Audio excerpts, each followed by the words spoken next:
na minha praia, na minha linda praia, comecei a encontrar a minha praia neste estado. E vocês, com certeza que vão dizer, já vi imagens bem piores. E realmente eu também já vi imagens bem piores. Há anos em que há muito mais lixo na praia do que outros, e isto está relacionado com os ventos e com as correntes.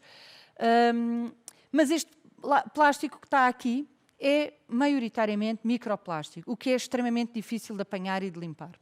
E então os meus passeios pela praia para observar a vida marinha e para relaxar começaram a ser um stress medonho. Comecei a ir para a praia, a fazer limpezas de praia, com a frustração imensa de sair da praia sem conseguir tirar tudo o que lá tinha ficado e, pior ainda, chegar à praia no dia a seguir e a praia estar igual ou pior. E se isto não é muito mau, há dias que a concentração de plástico e de lixo é muito maior, principalmente de inverno, em que as praias não são limpas diariamente, como no caso do verão, durante a época balnear, que as praias são limpas com muita frequência, no inverno nem por isso, e portanto não é raro encontrar as praias neste estado e com concentrações de lixo assim. E então eu, com esta frustração de não conseguir limpar a praia toda, rapidamente percebi que não ia conseguir salvar o planeta, nem sequer a minha praia, a fazer limpezas de praia. E eu já estava a trabalhar em educação ambiental e comecei a focar então todas as minhas energias neste assunto, neste tema. O meu objetivo, o meu foco, e que se tornou quase a minha missão de vida, era alertar as outras pessoas para o que estava a acontecer. Tudo aquilo que nós fazemos diariamente, tudo aquilo que nós estamos a consumir de plástico, está a acabar na praia. E coisas irreais, tentando observar os objetos, o que é que isto está aqui a fazer, como é que veio aqui parar, onde é que andou. Se há uns anos atrás não sabia muito sobre o tema, agora quase diariamente estão a sair artigos científicos que provam muitas coisas que já se desconfiava. Uma delas, há lixo e há plástico, principalmente plástico, em quase todos os ecossistemas, tanto marinhos como terrestres. E nos ecossistemas marinhos conseguimos encontrar plástico desde zonas costeiras das ilhas mais remotas à zona mais funda dos oceanos. E também as consequências que isto está a ter em todos os ecossistemas e nos animais que lá vivem e também na economia, não é? E que está a ter efeitos negativos em vários fatores. Este caso, com a ingestão e com o que está a acontecer diretamente nos animais marinhos, já tem sido bastante falado, ficamos sempre extremamente impressionados com o que se vê, mas a notícia triste... e então, eu agora já ia saltar aqui para outra coisa. E então, este slide aqui foi na minha praia, que encontrei uma caravela portuguesa e ao lado um bocadinho de plástico que me parece ser de um chupa-chupa. E para nós, que às vezes até temos dificuldade em ver a diferença, imaginem uma tartaruga que se alimenta de caravelas portuguesas e que não faz a menor ideia que existe uma coisa chamada plástico. Portanto, se a tartaruga chegasse ali, ia ver estas duas coisas e ia achar que as duas eram comestíveis. O mesmo se passa com este caracol de plástico e um búzio. Uma lapa, a que está aqui no meio, é também plástico, embora não pareça. E regurgitações de gaivota que tenho encontrado várias vezes em praias, neste caso foram em Cascais. Felizmente alguns animais conseguem regurgitar, mas nem todos os animais conseguem deitar fora aquilo que não conseguem digerir. E então o plástico tem estado a afetar toda a cadeia alimentar, desde o plâncton até aos grandes predadores, incluindo o homem. E é aqui que entra o que eu pensava que ia mostrar há bocado. Eu tenho feito algumas animações em stop motion com plástico que encontro na praia. E neste caso, há um ano atrás, estávamos nós na primeira quarentena, quando saiu um artigo científico a falar de uma espécie que tinham encontrado na Fossa das Marianas, que é a zona mais funda dos oceanos, em que este animal tinha ingerido plástico. E os cientistas, era uma nova espécie, os cientistas tinham que lhe dar um nome, e como repararam que este animal tinha ingerido plástico, deram-lhe o nome Eurytens plástico. Portanto, se em 2015 eu inventei o nome científico, um bocado a brincar, para esta espécie invasora, não é? O plásticos marítimos, agora existe de verdade um animal com o nome plásticos. Vamos lá ver se eu consigo pôr isto a andar. Ok.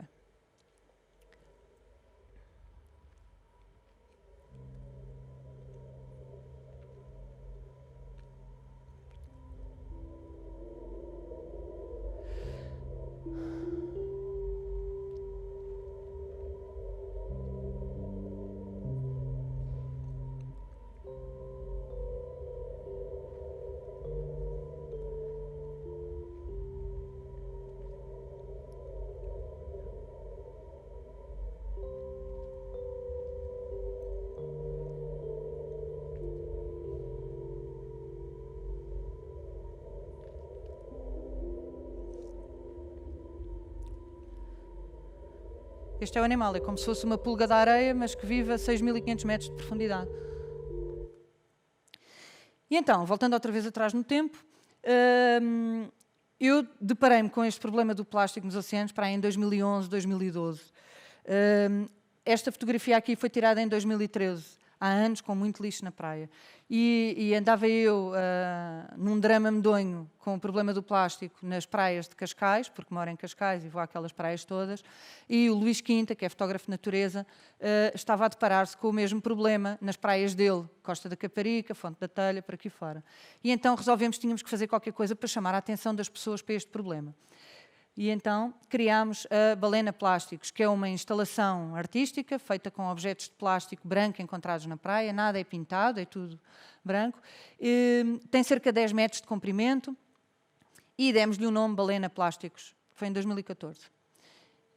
E este videozinho aqui é para mostrar a construção, como é que nós construímos o maior animal do planeta a representar um dos maiores problemas da atualidade.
E então, portanto, a Balena Plásticos foi feita em 2014 e no final de 2015 eu resolvi criar uma página no Facebook para mostrar às pessoas as coisas que estava a encontrar na praia. E então, porque nesta altura eu descobri que havia dois tipos de pessoas que apanhavam lixo na praia. Havia os beach cleaner, que são pessoas que fazem grandes limpezas, mas não estão propriamente a observar ou a guardar os objetos ou a querer saber o que é que aquilo é, simplesmente consideram que é lixo e é para deitar fora. E depois há os beachcombers, e eu identificava-me bastante com os beachcombers. E os beachcombers são uma espécie de caça-tesouros, uma espécie de detetives do lixo.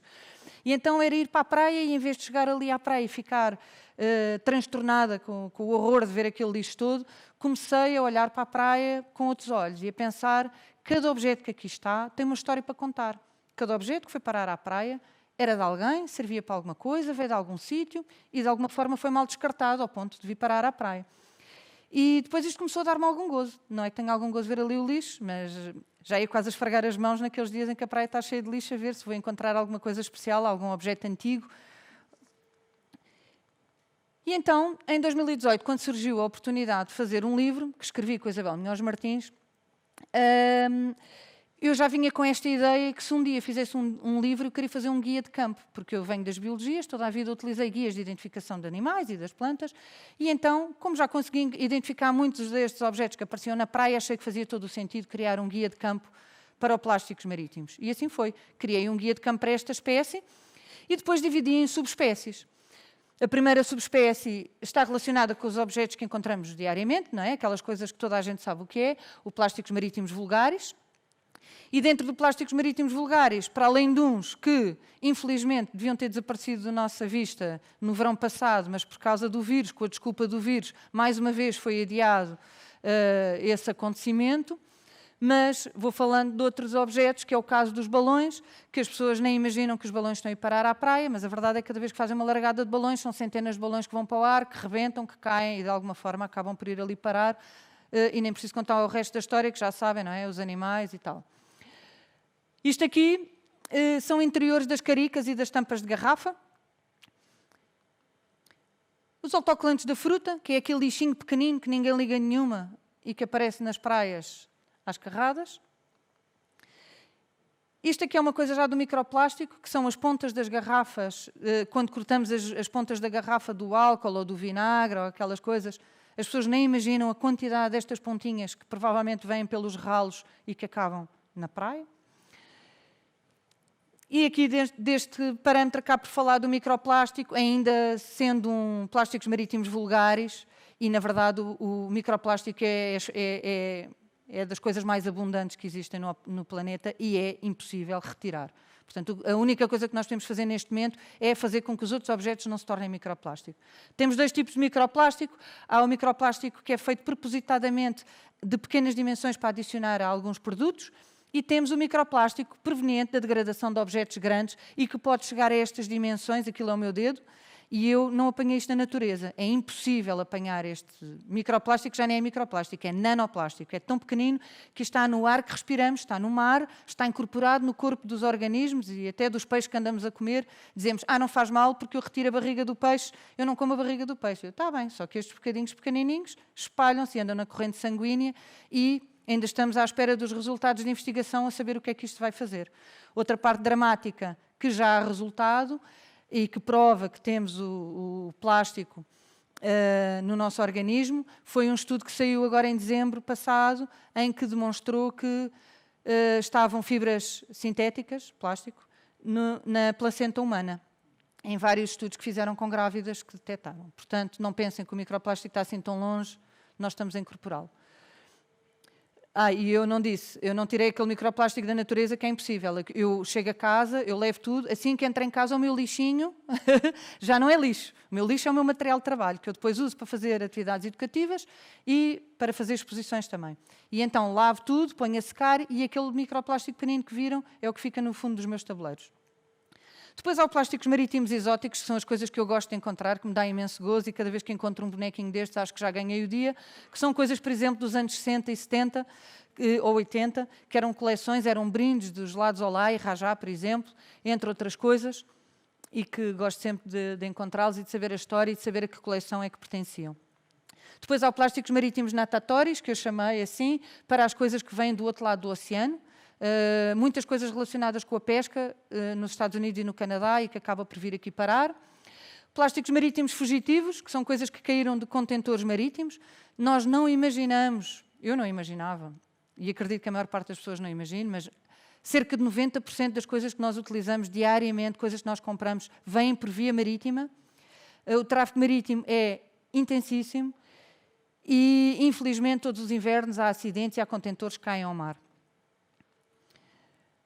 Os plásticos marítimos complicados, que são aquelas coisas que me deram imenso trabalho a tentar descobrir o que eram, algumas ainda não sei o que são, mas este era o caso, são lancetas diabéticos que apareciam na praia. Uma vez eu fui visitar uma pessoa a um hospital e fui com a minha caixinha das lancetas e fui perguntar aos enfermeiros, olha, ajudem-me, o que é isto? Isto tem um ar de ser qualquer coisa hospitalar, e eles ficaram chocados de saber que isto estava na praia.